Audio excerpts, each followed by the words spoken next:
प्रदेश के जनपद बरेली विधानसभा क्षेत्र भोजीपुरा डोरा गौटिया सुधांशु व कार्यकर्ता बहुजन समाजवादी पार्टी के पदाधिकारियों द्वारा कैडेट मीटिंग का हुआ आयोजन।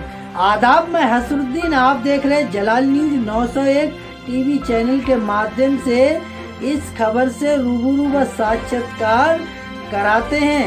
तो पहले हम देख लेते हैं ये खबर के अंत तक जरूर बने रहें। तो ये रही खबर।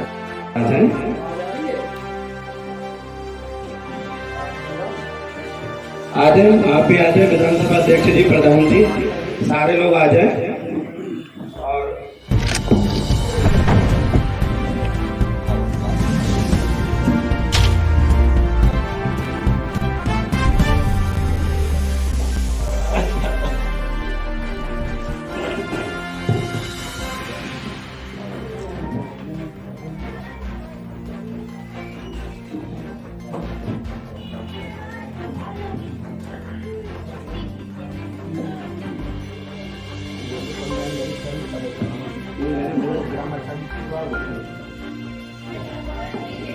पंडाल में बैठे सभी पदाधिकारीगण एक एक करके आए और संविधान रचयिता बाबा भीमराव अम्बेडकर जी और भगवान गौतम बुद्ध जी को पुष्प अर्पण करके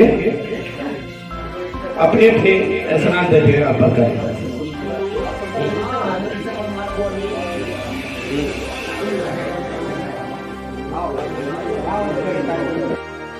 बहुजन समाज पार्टी के छोटे से कैडर कैंप में मुख्य अतिथि के रूप में मौजूद बरेली मंडल के मुख्य कोऑर्डिनेटर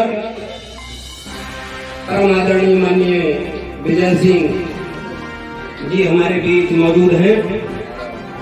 मैं सबसे पहले इस विधानसभा के अध्यक्ष श्री सुधांशु अम्बेडकर जी से निवेदन करूंगा वो आए और मुख्य अतिथि जी का फूल माला पहनाकर स्वागत करें।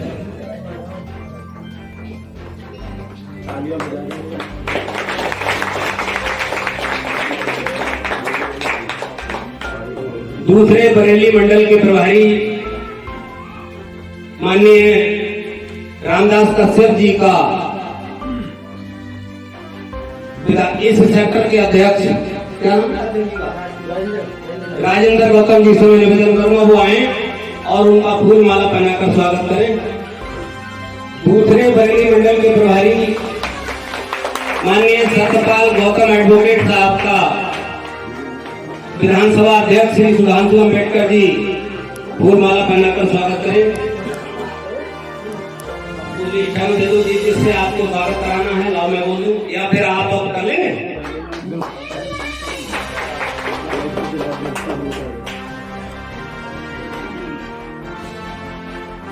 अब शेष लोगों का आप करा देना।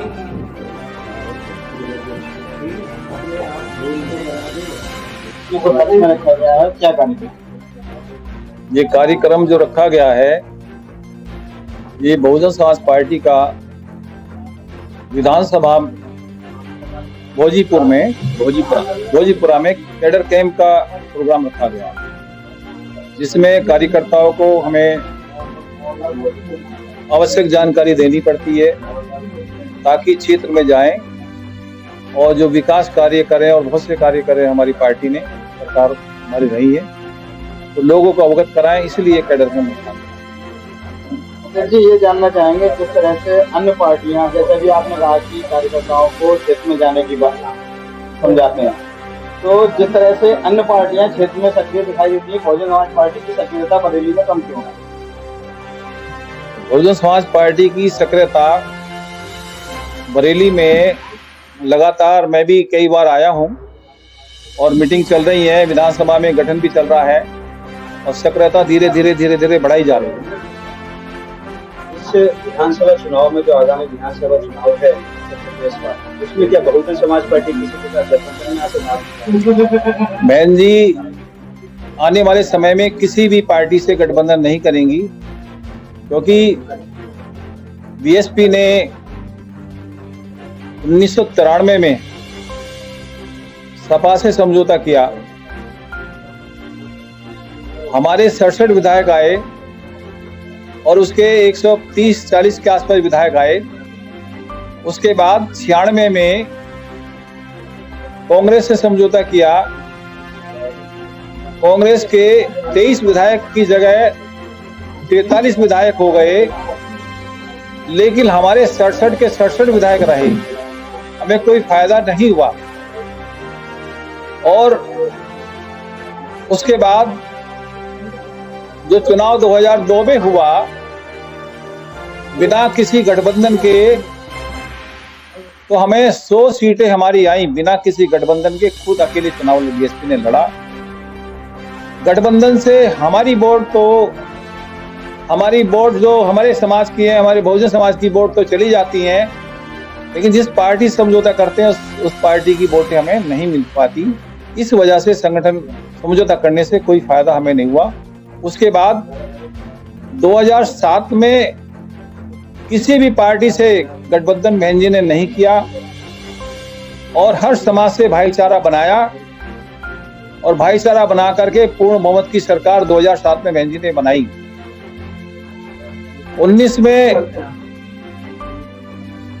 2019 में लोकसभा में समाजवादी पार्टी समझौता किया,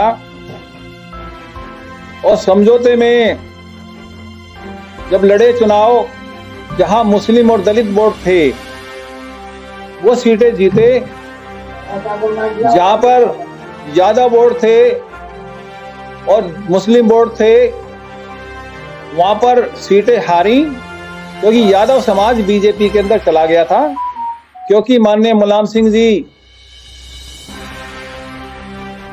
उन्होंने आशीर्वाद दिया था लोकसभा में मोदी जी को कि भगवान से प्रार्थना करता हूं, जब अंतिम सेशन था संसद भंग होने का, तो उन्होंने कहा मैं भगवान से प्रार्थना करता हूं कि मोदी देश के प्रधानमंत्री बने।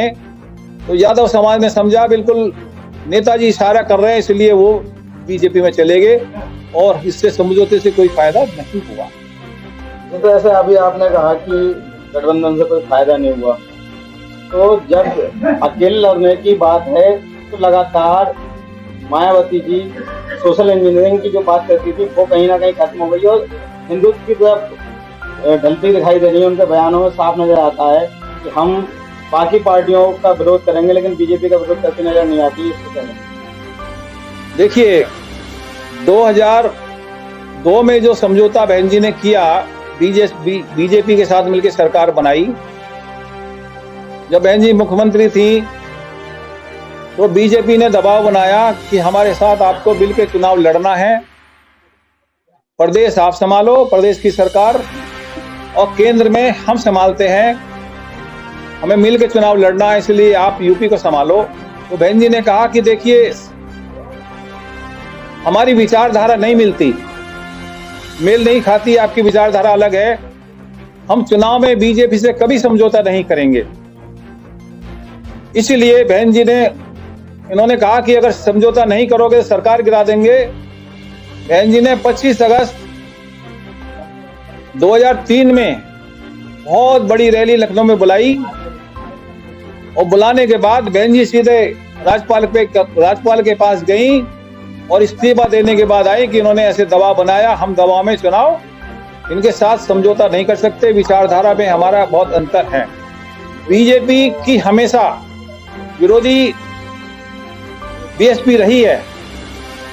बीएसपी ने कभी बीजेपी के साथ समझौता कराया तो राजनीतिक समझौता कराए, वैसे कभी मिलकर चुनाव नहीं लड़ा। और आपको यह भी मालूम है जब हमारी सरकार बहन जी ने इस्तीफा दिया तो अटल बिहारी की सरकार को एक वोट से बीएसपी ने हरा दिया था, गिरा दिया था एक वोट से बीएसपी ने, ये भी आपको ध्यान है। आपने अभी दलित वोट बैंक की बात की, आपने अभी भीड़ की बात की, जब अब हम जब देखते हैं तो हमें भीड़ पहले के समय में बहुजन समाज पार्टी के साथ देखती थी, वो भीड़ एक तरफ पर जा रही है आजाद समाज पार्टी, उस पर आपका कहना? देखिए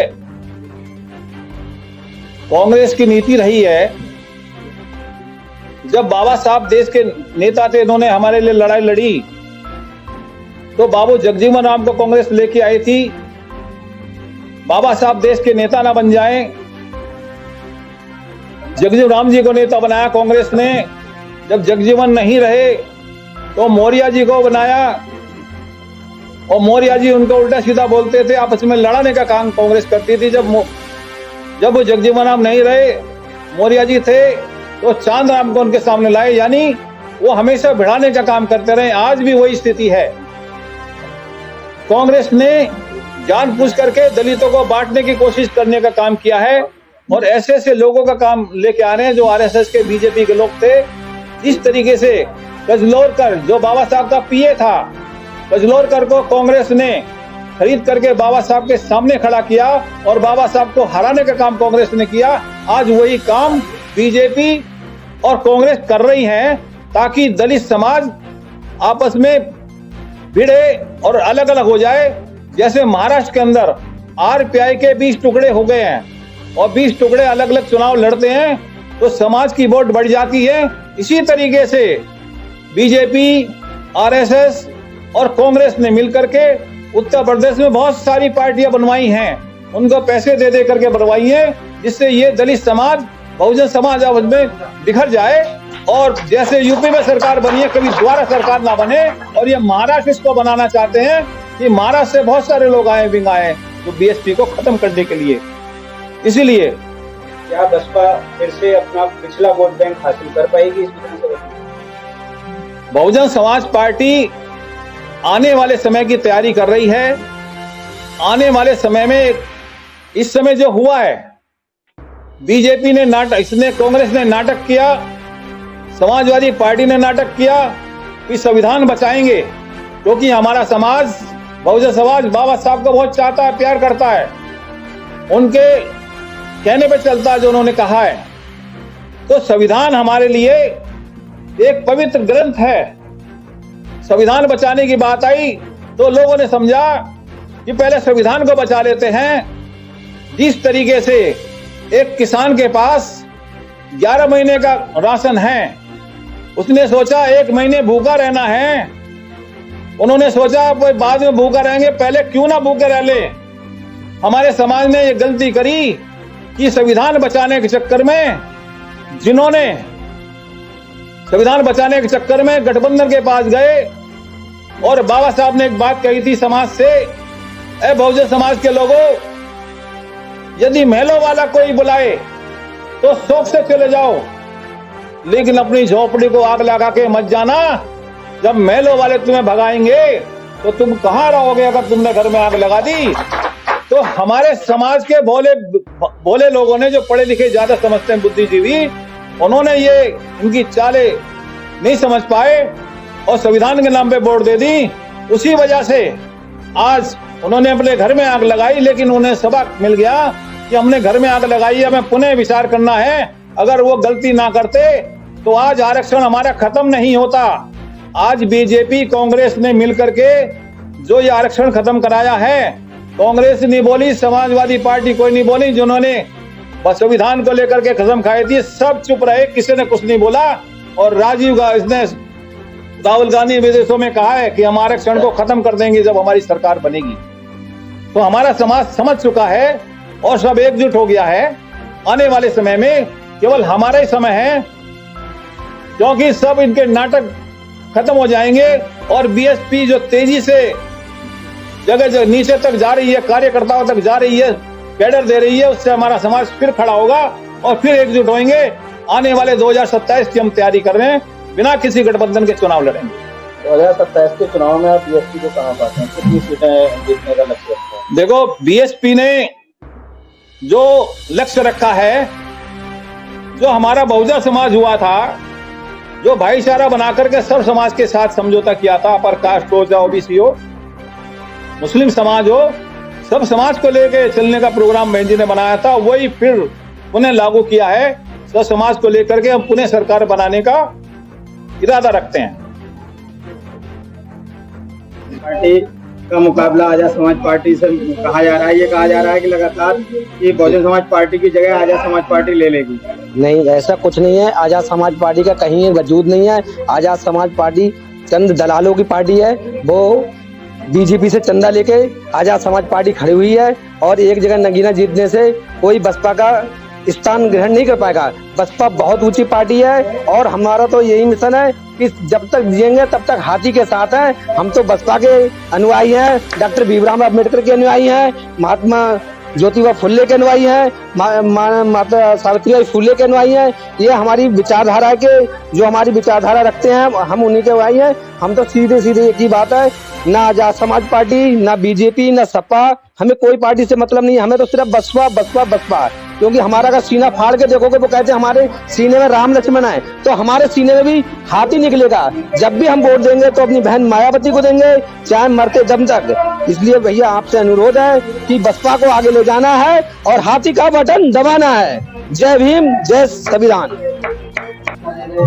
आज ये जो आपने कार्यक्रम किया है, क्या कार्यक्रम है, क्यों किया गया?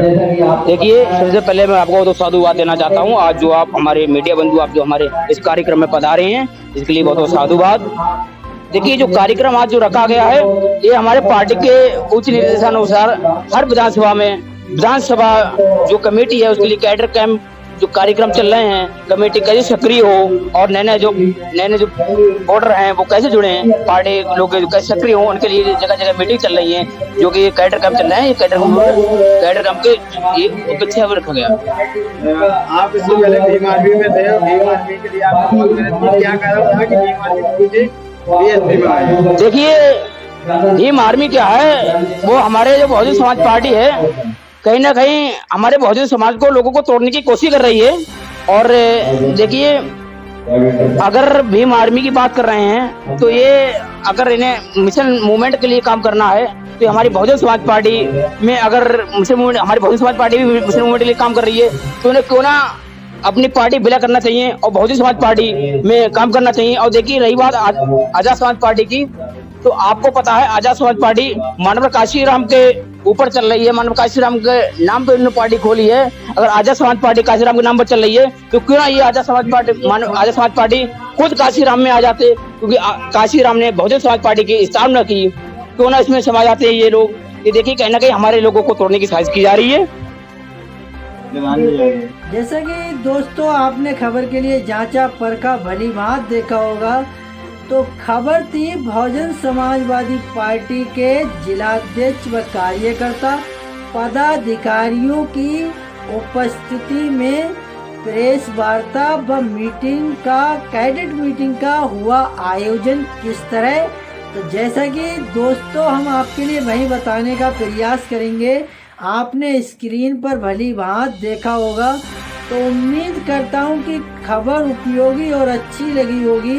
अगर आप सभी दर्शक इस खबर से सहमत हैं तो एक आगाज जरूर कीजिएगा, चैनल को लाइक शेयर सब्सक्राइब, घंटी वाला बटन ऑल करना ना भूलें, जिससे हर नोटिफिकेशन आप तक पहुंचता रहे और हमारे लिए एक सहानुभूति हौसला अफजाई मोटिवेशन मिलता है। उसी मोटिवेशन के साथ हर रोज तरोताजा खबरों को लेकर आपके बीच उपस्थित होते हैं। खबर दिखाने का मकसद रहा लोगों के लिए जागरूक करना, ना कि किसी की भावना के लिए ठेस पहुंचाना।